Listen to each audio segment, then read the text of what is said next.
So ka foti ka fo murunta nan kotente nga patuni because na audio jam fa bata wondo yo after mole badam be ko na kan ko mbatu nga akuntu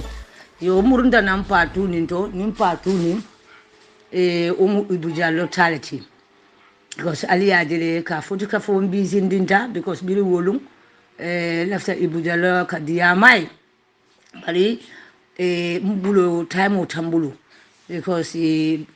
time busy on in Kenya le WhatsApp yo lafta min fole Ibu Jallow bay na suruwa kan wala na problem suruwa kan nimbe diamlan ka fi le ko maka seneya lafta fole nyami yo bari Ibu Jallow ay manjaka kan moy na ma moy fole mo ba fole nka min fo bari Ibu Jallow ay min fo about Babili Mansa la koto ko Babili Mansa be siri idi tore jine ko sal audio fane bondi le bala la Facebook live ninto yo ay min tandi je wala minti ko Babili Mansa abe siri idi tore jine le ala kuma ma ala live be la moyle wadegi yalla ana audio ma be la moy because nga wotin dingo min tagi ko kuma fane ka dibe dani be diyamula kuma maka do maka lamwele ngamin je ko ay tinyar kuma le fo amanke respect kumoti wala nan kombatu ngadi ya mai because kuma siyata Ibu Jallow la karo fonto Ibu Jallow wati sai bakancan na rumo mala nuka mina kancan Ibu Jallow nunto maka kuma min fo Babili Mansa ma ni sai momo keta hakilimati nyanta lon ko ni mu fe quality andu ngoma nyana kala ni be kala foroti ke foroti Ibu Jallow bira diyamo kuma APRC la kula aka kuma ni malla fa Babili Mansa ma mobe ka moy la ka to nyal min fo ka tan diko president jame mota stop lo no kana Gambia anytime asinano Gambia Ibu Jallow kan nimbe fo jam ka to dalili koyore yaali mo be Gambia amanke barosa stop no pura kana Gambia bar sal ka jel ni Ibu Jallow be live ka be diyamula aka kuma kan min fo Babili Mansa ma kuma kan ka dimile because of Fabakar na la groupe mo la ka diyamai pura diyami to yala ka ke fasa bar tombon jata na fon respect Ibu Jallow Fabakar respect Ibu Jallow be min fole yaaje me Ibu Jallow nta wollo nale because ntalta tara APRC kono me president Jamela Noma ala ta ko la tele Fabakar sindini blato oto ni Ibu Jallow ma yaaje me respect abani aka kuma min fo kuma kan ka dimile Fabakar la toyal ka Fabakar fasa wala Fabakar tante APRC Ibu Jallow birin be yaaya jam fala Ibu Jallow nata direct sport ja be sirin direct sport ja tel be kelol kalamta tan min kata dan nu min Facebook ol to radio to Ibu Jallow wala molti min ka sponsoring ke pour Gambia tinyang pour yaaje mel man sakunda tinyang yaaje mel man sakunda boy Ibu Jallow wala ko be try pour ka yaaje mel fa idalbe o groupe ol kono Ibu Jallow wala kele kolol la bondi pour ka mol fintini Gambia kono pour isa e banko e mala Ibu Jallow wol be ko ka janne mbela moy jang media to social media to Facebook to radio ko ne ka kuma kan min fo yaaje mema woto nyin ko min bo nyama Ibu Jallow birim change so keta abe barola num atata Gambia le alafta pour man sakunda ya ta do kula imam nin Gambia man sakunda biri na kuto barol ile nin ko ale so na kuto yetel dol kelege yetel min ata batata ikoy batata la ka yaaje mel man sakunda tinyang ya ko dol min be bonde struggle min be ngam place to no de wato abi drota anata na asita akadiyam yaaje mel ko mol ka lamoy nka al fengol tiya because nka jele ko aka kuma kendo lefo andar ka Babili Mansa support muma ka kuma kendo fala koto mbe afasale Babili ngaje ko Ibu Jallow ni executive foldunta to idi kadiyamai Ibu Jallow be kumol min fogla ba kancan na ko bakambu aka min fo kunun anin bi mankilin amin fo kunun mo be yalo kunun kumol mola audio bal de bulol ko aba mol bulo kona amin fo be youtube amin fo kunun abe audio tol wallahi bi letra aka min fo kunun anin bi mankilin about yaaje mel ko bira idea mo kuma APRC la ko mine o sabu because of Fabakar wallahi ibele kurumati pour ateta baroya lafta palaso mina barobul bana lafta palaso ay murum baro ay ta baroya ay ta MPP barata taral APRC Ibu Jallow kasaro min ka yaaje me Ibu Jallow walla kasika yaaje me to kuya nun latina ni man sakunda kuruma na da sinin bankoka yami expect de alaman na ofintindi yami min mira ala yola fintindi wala jaburundi sai kana mul batandi kuma kalantan fola kuma mi yaran ko be kancan ne ko baka mbo mota ne kuma kan be lola dabe abala fa warata femman ne ku ya bujale na kuma kan min fo ka fo ko ha APRC ko dita yaaje me bulo kono ya yaala femol be firisile yaaje be to $1 million sotolo no ka campaign ko yaata $5 million ani baro fongo o to kodi o million sotolo no ka campaign ko ibu jallo ya lono ko ya yaala femol firiso ye firis APRC tellement ke mantar ko di kuto ka APRC biri ya buto banko ka femol firis APRC dingol ntella ka struggle mfangoli ntelle be tegol dala njelle be asubiri sana kulbe kala programul APRC dingol lakake sanji muwang anin fula UDP be coalition be opposition yala Gambia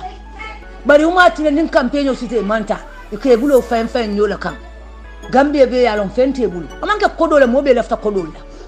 bar ibu jalol man la alalla ini executive o moli man la alala ka ala fodala nin ka la alale man kidi ka ala to fo suba ala nyabira anin be sondo mo kon ala yolonde bar silam fokko du ko le bentel la bang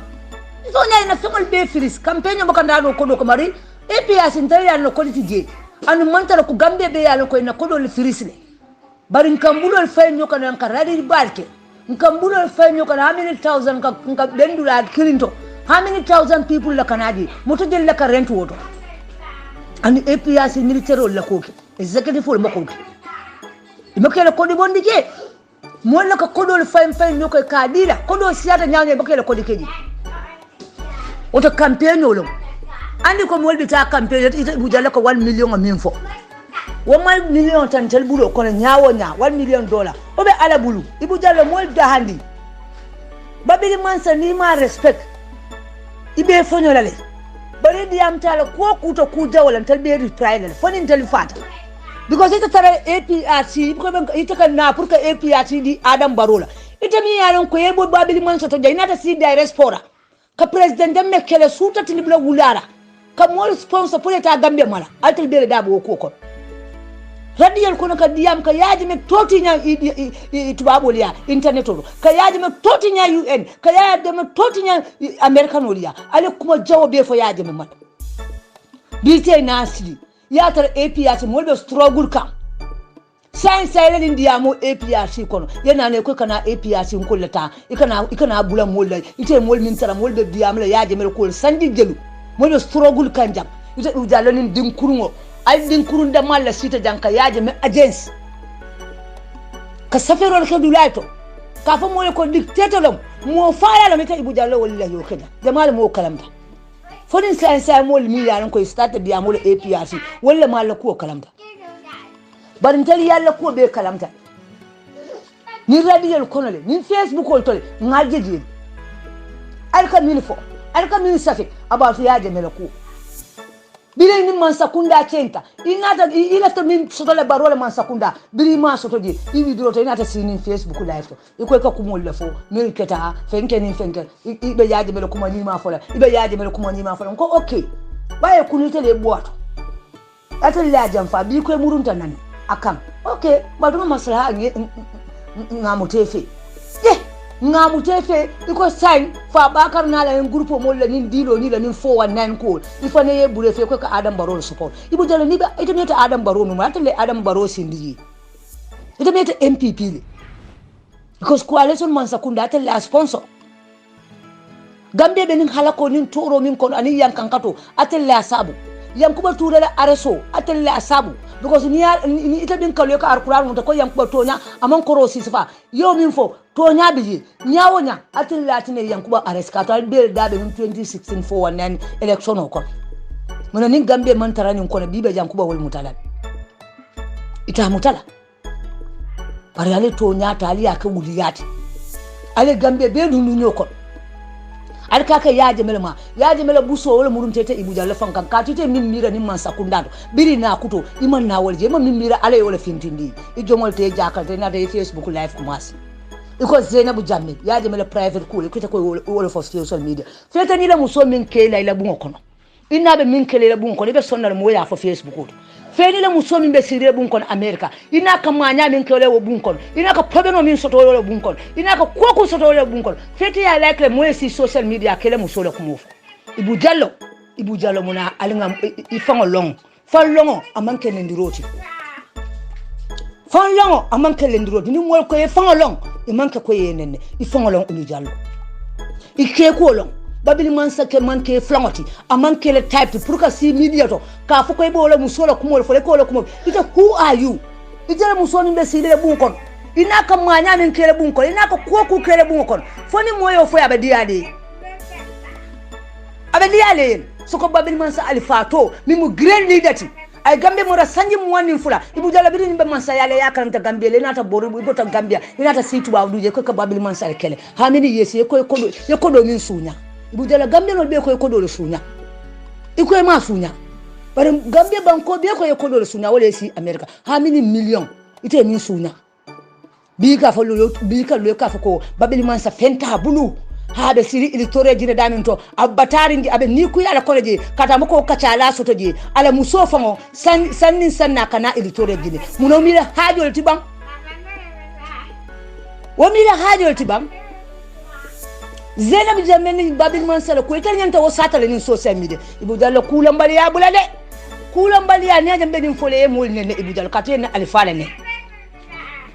yenna alifala ne ni aje mbe ni mfola ye babili mansa nene Ibu Jallow al kulombali yabula Ibu Jallow because moto respect la jam yeli min fota indi be baxi wala ngako yata ngko look at this fool kadum te fo yete respect moli ye bunya moli ye horma ilta min fola fa bakar tombon jate be sira na la muso na la dimbali fa bakar be sonna mo kala muso la kumo fo media ana na la muso ka dunyola de mal ba fola futu Zainabu Jammeh bal hajola adimbayatali dimalle babulu ani morama be siri iri to didana Morocco akata ke yakana umi tela hajilati munamu fo babeli man sakana kata nyolente anala diyamu nyolente president jama sanji mu woni fula mo be man sayal Ibu Jallow to ba yaji me yabi burabe Gambia ite na sinin Facebook ko because of Adam Barrow ko kere nonsense of mo le anin to mon jata loko fa bakar la muso na le sabakar la muso anala muso ka min kala bungo kona binala abe sonete yo fo media to soko babili manse ka foko wala muso akatare sannin sanna kata ilitore jini fo mun ki itala hajile tiba fo delta ni la ba wala delta ni kata baro kam bay forso Adam Barrow mo khala kirmo Ibu Jallow ne babili manse nen sa baro nen nga fa bakar nen munamu kulambali abula Ibu Jallow this is very wrong yani min kata yendi yemo dele disappoint yak min kay kulambali ya barkete Ibu Jallow anda man kay respect because ita min folela alfali kana fo ibo fola babili mansay iman diamu no moti ita kunu mobe ya jele ma nyani fo babili mansala kola biri murunta ne ko ka epi ya fila fasa anu mo damali nim fole ko mo kurungolti ko ka wuli yala fo yene ngale ni Facebook ko to jene ani molbe be agence la ande min fo yar fo wala nata because you are playing game atele kala moti min sa APRC tinyano ita sa APRC tinyano ita yatala mole APRC mutababili mansa fe fa bakar fo e patiyo karfala wato min ita Ibu Jallow le ita be sirini direct for raja albe babili mansa kala suta tilibula gular Gambia le ni halako atele Gambia no bulako iwuluma imam fenso de min fole ka foko babili mansa le muso sannin sanna kata iri tore jene babili mansa batari ne ko dita babili mansa bulu ata $1 million bondula no ata ya fengo be firisle dimbalu nyu ha babili mansa tinala no nim banko kan baro ma faina ita kuni wulu mala ka foko babili mansa tinano nim banko kan ni Adam Barrow ta stop la no mo ta stop la no bita wulu ma kilimo ifalin ta konyon konkon because of tom monja ta wul ila nim mul alkalka Barrow la fasa ni jibita Barrow kan Ibu Jallow damal si Barrow and yo Barrow nga de support damal fofu nga bay wa APRC domi bahi nga bay ñu free yen 419 yi bu ngeen doon yen bala 2016 yo sa da nga gene sa hadis ala kodo bonni jele pour kan Gambia tinya 2016 Ibu alanga audio kunda because ka jam fali Ibu Jallow wole Gambia sponsor ni election o FT la sponsor pour yaji me bu bankoka ami expect ya man na wajeni man sakunda to wala disappoint itel modi ma be din direct for je yaji me kele ibeta ka gambia biri change soketa imami mire ale yole fintindi man na pala soto man sakunda iwudiro le nata sinanja ni Ibu Jallow mo kilwal ka lo ka fuko babel man sai raso kana gambia kono ana ma mo nyininka ka dalili ko yola bonni gambia kono barota ni stop la no kana sinanol anytime ni Ibu Jallow wuli kilwal kanin foja Ibu Jallow babel man sa mala aka ma kuma kan ka nen ka to nen role min mo la private life anala muso le ko Ibu Jallow kana si social media do Ibu Jallow ka solma kuma fo babel man sai the man ente Ibu Jallow respect la hey look doy de Ibu Jallow look doy dan kutol be ni babel man satema fulo le milti dollar ma ame tora bay ko so bu dem si baro dama si baro ken fosu la mamulo APRC yon daga fight yaji me yan ko fight yan je fight ngo ay yaji me kele nulle ka kodol bondi ka di molla ani solo sandel la nin fintuno akafo dabi jel ka kodol bondi ka di $1,000 aya be sponsor ni solo sandel la fintuno pour ka gambe mala ni Ibu Jallow wolle oke woto bitilo la Ibu Jallow nasi abe kancan ko fala ko ba kan bo mo ka lo ali la kuma kan walla mai ka min fo kuno anin bi man kili bire dia mo kuma si ka min fo yaje mema anin sai ali la kuma kan koros fe kilinta because ye be dukule because ye be damin sai ni Adam Barrow wollum ko fa APRC ni ka yadi Adam Barrow ika fo ni falle APRC lo. This is my big problem. Momi yalon ko patio mi yaji the great leader mo ko yaji Ibu Jallow wol jon kara jon le fula sumo ay suñaro ka bolta fulol be jon Ibu Jallow kata ay suñaro ka gambia bolta kata mon suñaro bar gambia no be ya for how many million ay wala suña atala si America ye ko dundi America ko ke yaji me toti nya America no liya ye yaji me toti nya tubabo liya angalel dunia ni nasara nule yaji me toti nya iya nule sita direct for kuma ta kere maka min fo ni radio nulla ke sponsor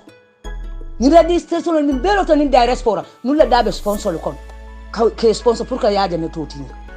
ni bi ko min kita wonyam tengi so keta amma min mira ale wala fintin dai ay min mira nyama woje gambe kon a jaburta akana tan murun nan ka yaade me kuma kendo fo sai ko tende ay namurun ko tende ani executive fo mo le ko kini pour ka APRC ta ko kata di baro ka fe falde tam APRC ha Ibu Jallow ba yaji min nene because of tombon jata la ko munam nintite fa bakar munamu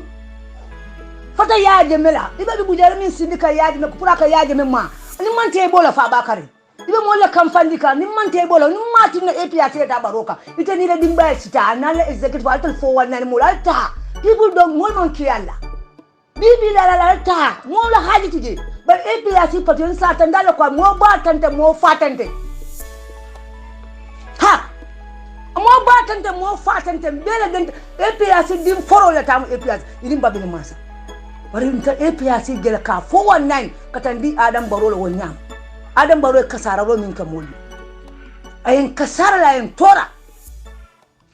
birin 2017 Barrow nata nan kukuro be ya ka APRC dimol la APRC dimol karto be bay do ko ni sidin jall be 419 mo le wala ni tata ji biri tata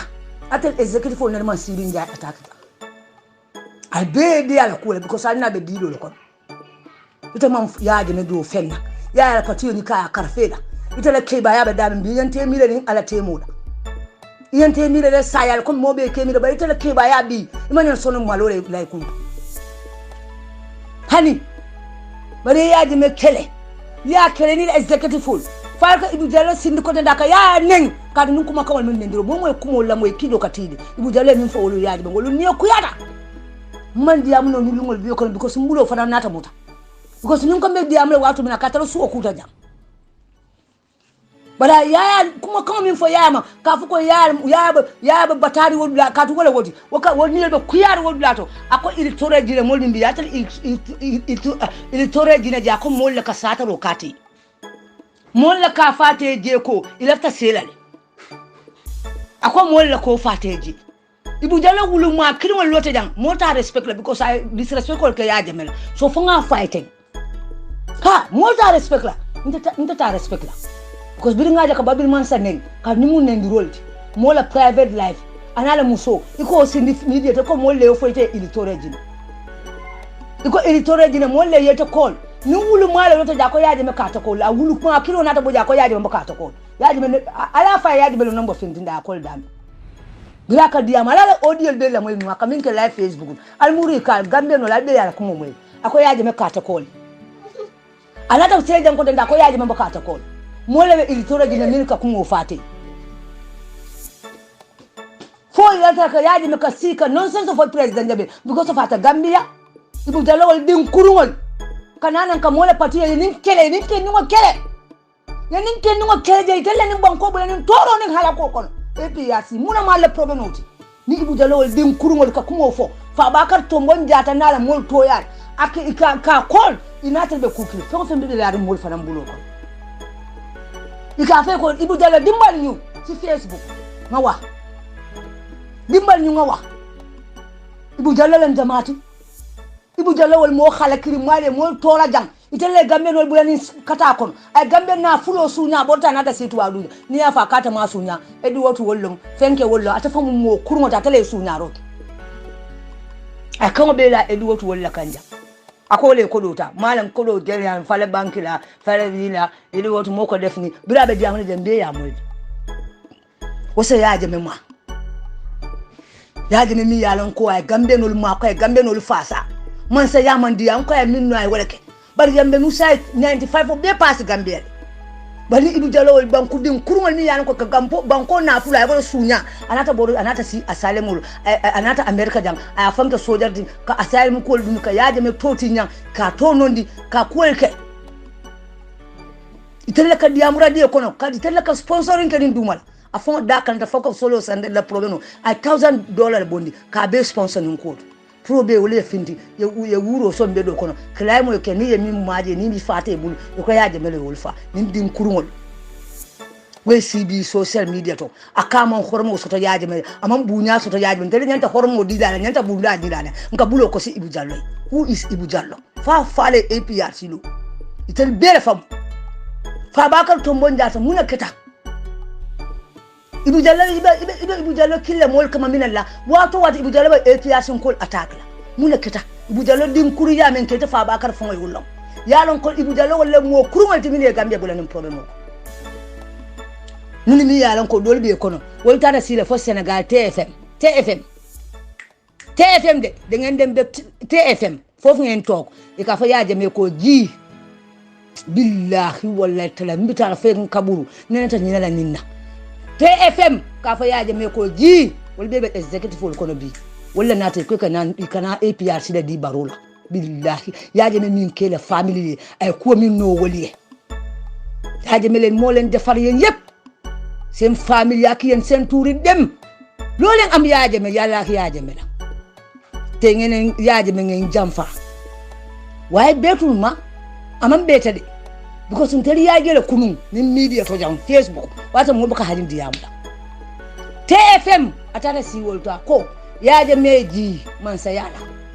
ya tabayle atara yaaje na fulje yaaje me na family ay falinne ay ko min ke Gambe be ba fola ay kuriyal ke wala ne ya baydo ko wala bira yo baydo ko ke anu be man sakundale aw bolari no ma atara 2016 election ol beke campaign yo beke yaaje me bari ya fe be daba 419 ko kono ibe fanke yaaje me 2016 ko laftala atare bele dilo ke pour election ol dundi nyokon ibe daba ko kono jemo kon imaje kulun kan sumuna nan den kun do akete kun kan rip imami mira ala yo fintindi e Gambe banko kay kijo tija wala murin na APRC ka finti nan sai kadiyam dallata mu APRC iko ka fontelle ko min diyata nyim bolo fala jang itel borta la fete FM Senegal Macky Sall ya Sunduru wala station ol isita wala te ka fa yaaje me ko ji billahi wala tele ni jongol muta ni jongol muta alta nur muta ni ko jon sada la di executive wa e bolo kon bi nata nan iko tellata mu APRC to APRC rifrafol kati mi man important rifrafol wala be numa ha wallahi billahi wallahi kada baro ka wai baro dorong wai fa ba ka to mo jad dum ko war rek lolu moy def waaw ñun lo sama ñu ebiati ñu ñoko mom waaw ñu ñoko mom de ñun dal fu mu nekk ni mbir bi daal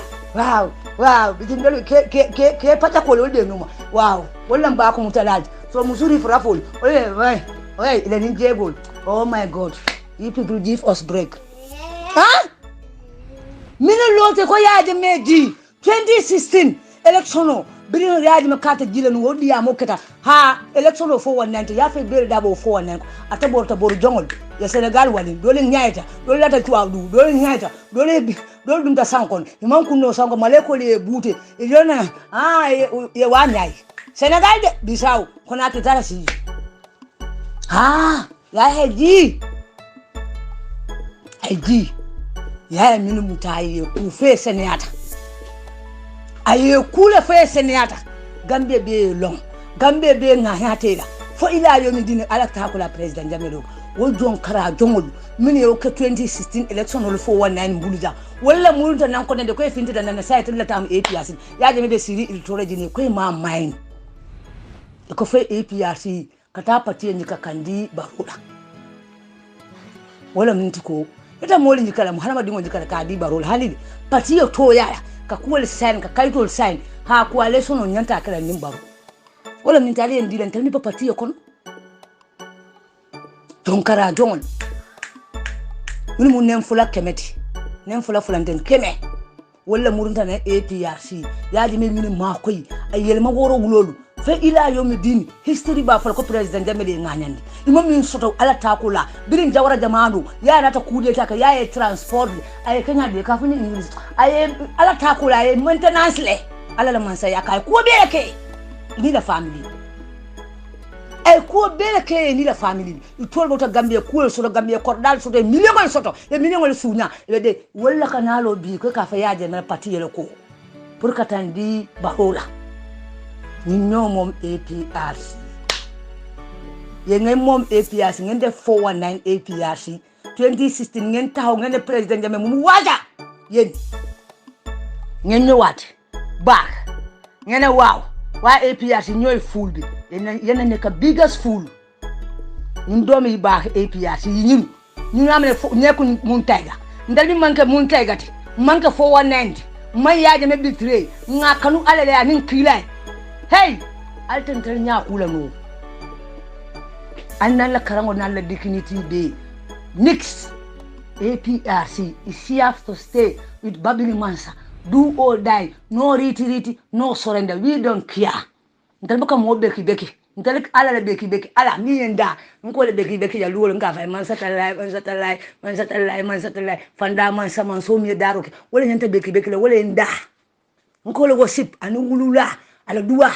atari rifra fol wonte kananan kamol batandi jandi amula mbita barola kam by force yen ngen jam faya Jammeh nkuma ko albe ba mwela ha ibeye fongolo na moli long wala murunta na executive folka fa bakari yokumotu fa bakari yebule yala tombo njat ayebule fi wala na sente mota respect gusa tinyaro dala kusuo konol ama condemn ni ko molle kuriya ta bala ya lonko nube manya min ka kai fon kajele kele kumume stop afa wala bula itele ke ba da min ta ani nante kele forolti mba foro mfa foro ama moke foroti mko mba foro mfa foro ama moke foroti te dingo jiko minute ibala foro ya ni fala foro ya setala jiri bota mini bala ba hite dingo be kele minute ye fon transport nyadi ye fon change nyadi ni Birin kuria be caring executive for ko isa konem tombo fay ni nga moy minna o tal fintija patiyo ni ya karafete le billahi wallahi ala sebunya ala sebula makamul kono tombo njata billahi wallahi fajani be fala lumina ala be bulal bunya mul kono ba biri stata yaadi me jam fala billahi wallahi tele fa bakal birin mo kurngol tarate ye ton fay ton te bulu e tinyaro kewol ala nyaabe itel kam nuwo min fo abeba ka anko abela ka la mol bulo ko alla executive fa kam nuwo min befo mol la ka mol alla le kumo fo din kokon aka fintile de ha aka fintile al executive tannano al sala ni tannano be wallahi bile alala mo kendol be kono alala mo kimal be ko min silata alala lafta babil masal fos janin sa yalu te president jamme jam fa wallahi billahi ta'ala anal ko albe ka den kankirinal wallahi billahi ta'ala mo tannano kon babil masal mo kendol bi jala mo nima ala takula alala mo nima alala mo kendol min maka jam faake paratul ko president jamme duniya danta jana rotina ala gambia kotente ndalla tama la patiyoti ndalla nyanta patiyo wafi ka patiyo wafi wala mkaiti ya sign no ngadile patiyo to yala wala ale wala wafi ha kalma dingo wafi wonte bi patiyo ndalla mahal dingo ndalla patiyo ndalla halma dingo le patiyo ale kaiti sign wo ali ya fenke patiyo to yala wala ronta babili mansa nalla so moli yatal bunya moli yal khoroma ale tulim fa bakar billahi wallahi ko anim fata keren safanya tombo wallahi billahi ala man sa yakam to mon jati be molla yaaje meri mo lomi be jow yalla bak gambe be baaje be molla yele de ala man tara sino le de man sakilina alati de wallahi billahi talay ay tukul hormo kan kilani mana la saybul hormo kan safwani maruwa hormo to minnam hormo de maruru konko hormo na buni annabi yemul hormo ni bunyaka to mon jati be molla yaaje be molla bakade be molla bakade al kronto te jam faala jam fama mbelteya ala ti jam fa mol fasala min kendo man kuto lefte wala jibe bida buta gambe kono gambe la banta nyaadi to mbayta fo wala ne il faut ya lo ne ka sele ka fo bidi ya ba gambe man tara tan ala ni ya jamelon fa bakar billahi wala tale sorani alalum an so mi daroke ala ba yele ay kawandol tan di gambe bela wallahi billahi ta fanda mansa ya bata da budu min diya ta alayi akolake wallahi billahi ta setanu manso min setanu le sindi banko ne maka tafa ila yo midi dan ni ba bolo banko kan banko mo ba halat le tor baro don setanu le sindi amman kan ni dati asano tala amman kuto tala ala tikilin ta bala ala tikilin ta tarara mo bale kete rin sa dawdala fo yaaje mela na fintere mobe kala no man sakefa great leader ala ya tun kanni ada gambe la kulla special tombon jata ni ya dum ta gambe aba findila gambe kono kabu bandun fanka findi wallahi bandun be kala no man sakefa anu kunolu jinolu everything banko fengo be kala ko man safela min kana ala tikini na babu bala fanda man sa ala annabi yamol dalal wali yimal dal mo kendo da babil man sabala wali yel kono abal mo yimal la kono abal mo kendo kono ala e wala ke fa bakar yanta ka wandi lan nale wallahi billahi tala to bon jata imanya no sonna ninna imanya no sonna fonta dole si fonke ma audio to wallahi ni nyaka joni nyalla ni muta babil man salla kula ni fa sa babil man salla kula ni kanu gambe din kende ya ko fa bakar ni muta ninna labirin kunu balbi ya je me jamfa ila executive fo manya la yante condemn la bari make kanin dia mun min be fay tulo ke moyle fe ko nin bu jalol ni sindika kuma kan min fo e ka fo mo be ka moyle fa ba kar be ti nyaro la be fo ti nyana fa ba kar man sonne ne ke baya man kutoji be le ke baya be nyami wallahi billahi ta'ala inum horomo ni bunya nyanta tula gambe soranya ntetala gambe atra hormoni bunya dignity yaje me bulo njikandi sabbo tombo kambe bebe fola balbi ko ya jamfa ay min be nuwali adam baro min be ka gambe nol min tora ay nga gambe badi senegal la ay gambe nol tora gambe glano di senegal chinese sol yen halake gambe nol tora senegal yen halake yen tora ikam bun kidola tombo njate le ibe gambe kono ibadi mol bije fon bije sungol siyata mo fala siyata misilma ya tinyanta christianity tinyanta dino tinyanta fa bakar munamu ita nyaay bo beje ita sa yaaje men ni lilla ita sa yaaje men barola ni soro lam president jamela ka soro ari nga soro ke do mu sorale fa bakar ngani senen wala tombon yalo na yaaya man kuto minti ale yo tandilale anita mo fo moli mafo ale yo fo tandita fa bakar ni olom bakar to munamu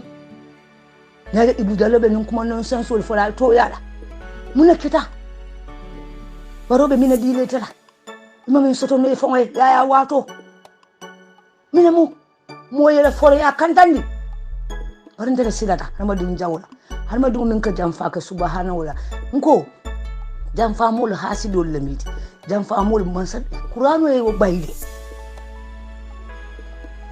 jamfa mi ya jami ali jamfa mi sita kam gambe no ko jamfa sita kam ni 2016 man sata labo albalala jiji kan gambia fa bakar ifonya ya hakelola albala min jita gambia ni sama kono ni disasa min kita gambia kono kata duniya be ka wandoti gambia ne man sifaji fa bakar alfata ya yara fa bakar tombon alfata ya yara executive full ninko executive full wallahi billahi talai amanke motan nano bele ya kon wallahi billahi talai hani forol be kono le bank din kendol mo kendol be kono min kendire nin alaten kato alala bal fala al ngamira alala ngamira alkiyamola ngamira ko sayabe sotolal al man sora la bankuni mala alen so si mala ani jata kelbeya wallahi fanda man sa en bulala kanta jongol kono ala firin jongol kono ala sutura jongol kono al man sora la bankuni mala fondinke ya kuntu ko kala kono president jambe duwaray si mala tam duniyati al mali ya so si mala dayda kumo hormoto ala ya so jata kendiyala ala ya sawo kay miminam ala ya sawo kay alma sawo kelay alma sawo la gambe no la ma sawo la jawla alma sawo la jam fali ya singa kama ay to kursi wor mo kala ya alfa bulako jawla jam fadin kula mi fa bulako alma la ya kanta naba wulla e torejina banko kam ala ala kulunti lak annabi la no hula kunti ay la jamino bita kam ay dibirin kam pa wiro bita kam ay to kursi bita kam wallahi naba murna gambe banko kam kayna kono ala ya murun ka kilani mal murunti bira ka bo madina aka semaka ala yono le almala ya kai alqur'ano jina na finti nya hurmodo annabi yomul hurmo li bunyaka na kadija hurmodo na famata bintu ya rasulullahi hurmodo na aisha hurmoka wali ni mal hurmoka saibo ni mal hurmoka jibril ni samale ko hurmodo annabi la yusuf annabi la yakub annabi la yaya annabi la musa annabi la nuhu annabi yom to mal be kilani mana la saibo hurmo ni bunyaka sirin tuba hurmoto sirin fallu hurmoka sai abdul karim bakke hurmoto kuntan jasan hurmoka bayanyas hurmoka wali ni mal hurmoka kara yakuba hurmoka almala ya sutura almala ya kanta almala ya fasa alma sawokila ala kala batata ke sawu alqur'ano jina na fintina hurmo sankuto nemo na hurmo na bunya almala ya jinjaka sun karo min bota kuna nemo na hurmo na bunya almala ya jinjaka ay tukuri su hurmoka ton bonjata wallahi man so me daro kai president jamme dada a tun kande anal man kilin anata kilin no wallahi billahi talai ka foti ka fo odiye jamfata mani odiyo fanga bondi ibu jallo ka fo molu mbalbe tentula mbalbe jalambe zitale de muso manda man dunno foru mo kono billahi nin hala min odiyo lati na fondi amta anin ka ibu jallo fana respond nin kuma kanwala mbalbe tentula mbalbe jayla one APRC one people one Gambia APRC din kendol din forol alinga munya babili mansay alinga munya alinga nyakasi albe dame al mutade al president demelo ko muta nim mol mu fo wan nine mol leti nim mol natal pour kan destroy nim mol natal pour que Gambia no destroy alinga nyakasi la babili mansa batu ngabatu ko man jamfa alinga batu ha alinga batu election olam paswaro abola kakan alibi alimbe ya batu ngamunyai ala jenga kila jenga munyai moka na duniya malu alkala min misinaka alman solla bankuni ma nga munyai nga fasa nga mutanga ni min nga muta fen kana yelmandi na ful kana yelmandi nga alege nga kilaji sallallahu ala fanje mi yenda ay kilaja ay no biyumul da man so mi darut ay duniya da al chama da mal man sa yaji jan wala nim fanda man sati ngoje nim ben fana al ngoje ala baraka bake ni ayanga ibu jallo responding amay yaji me horoma amma bunya wala ni kuya ay min fama ay ndi bake ay ndi kuya wala na nga responding ala baraka bake mbalbe tentula mbalbe jayla ka foti ka fo biani APRC de wal big APRC one heart one people one love big up to Babil Mas Victoria Jine Malon big up to you President Jamala Baraka. If you insult my father, I have a right of to revenge. Yes, sir. I mean, insult you. But I will only stop where you stop. That is, you insulted my father, then I insulted your father. God forbid. That's correct, sir. But now, if I insult your father, your mother, and your entire family and yourself, I've gone beyond the limits set by the Almighty Allah. Absolutely, sir. So, for the sake of the Almighty Allah, Yes, sir. let the APRC continue to have the love for the welfare of the people, Yes, sir. the well-being of the Gambian people, the development of the Gambian people, Yes, sir. uniting Gambian people Yes, sir. rather than dividing them. Exactly, sir. Thank you so much. Let me also make it very clear. Yes, sir. The APRC will not go into coalition with anybody Yes, sir. or an alliance with anybody Yes, sir. whose hands are not clean. Exactly, sir. In fact, we don't need an alliance with anybody because, Yes, sir. with any party I mean, because we are the majority, Yes, we sir. are a party of discipline, Yes, sir. and we cannot bring in people, unruly people into our midst who will be saying so many bad things. We don't need them. Absolutely, sir. All we need are genuine Gambians, Yes, sir. clean Gambians, Yes, sir. Allah-fearing Gambians, be they Christian or Muslim, Yes, sir. people who love peace, who want their children to go to school Yes, sir. peacefully Yes, sir. and freely. Yes, sir. I mean, at no cost to them. Yes, sir. They want a developed and prosperous Gambia that will make all of us proud, just like the Qataris are proud of their Qatar. Exactly. The Emiratis are proud of their UAE. Yes. I want us to be more proud than that. Exactly, sir. And we cannot bring that by dividing people, hating people, and insulting people, offending the Almighty Allah on a daily basis. Yes. Allah forbid. Yes, definitely. Inshallah. So, whoever is going to the protest march, Yes. in fact, it's not a protest march, but a march to demand Yeah. the implementation of the ACOM. Yes, that's correct. It's not a demonstration, No, sir. it's not a protest, No. but Yes, sir. let me also warn anybody who wants to Yo, Jabe Musa. Nget kontong kana taju sola. Adoman nga politiko ni ala doman na doman nga politiko ni. Ala doman de. Kana mola siya jube nko. Gambia le be wonyama ni ala siya je. Iko ha nyimol wolle be nyinkela. Sama wolle be naka boali koto. Et puis c'est mo jamal be bokan yala tol man tara groupe jamal to ntol be groupe jamal to le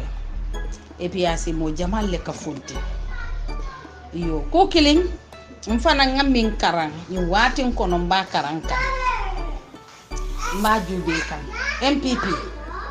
albe salon ko MPP na lota abdami MPP ne election o sita Adama Barrow abela fina pour election o e baya ta nola election of Italy. Barantol APRC nga fere ke nga coalition o nyini. Mbal be danila momo kila moyna parce que nyinyo sabo nte ni tolle ba ke ka groupe kon. Mbe nyini ka kam point to point. Nyimu me chew nko executive for leak. Mi alo mojelo nte be fola nko mo sabale. Ntele ya fo nko mo sabale. Nko mo sabol. Ni ya tara mol ko nge bunya din tonya laftal mol ye bunya ni tol wato wati pareta ko kala ka mol fahamandire munatina ibina funtile laftal pour ini Adama Barrow coalition inyanta executive for command la groupe sante executive for soto komba saut kombo not katan sa fo depuis quand on fokoyna et puis en sebe da oda il est executive for command ye kacha ya fo ntol laftale parti ol bele nata iko nga coalition ok barantol la jerot pour nga place ol sa soto ngaman se député le soto ministre ata nyenti ning MPP e coalition parti MPP be dami min be ka wuri MPP i bebe UDP le